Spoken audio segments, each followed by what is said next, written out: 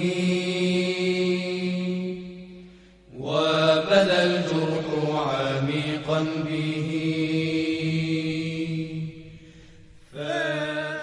الشيخ أحمد الله يحسن السلام، مدير مكتب العلاقات في بغداد، يندعيكم يم الإمامين الكاظم والجواد عليه السلام. الله يحفظكم سيدنا. يا عالي المقام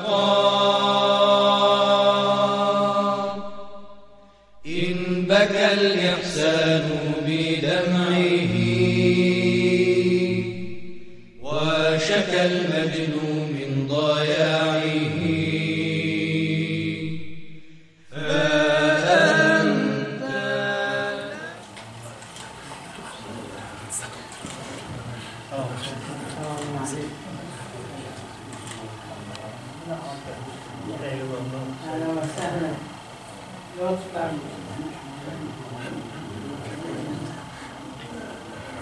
أهلا وسهلا. وعليكم السلام، موفقات إن شاء الله. سيدنا الوالد يسلم عليكم تشهد. أهلا وسهلا، الله يعافيك، سلموا عليك علي وعلى الوالد، موفقات إن شاء الله. أهلا وسهلا.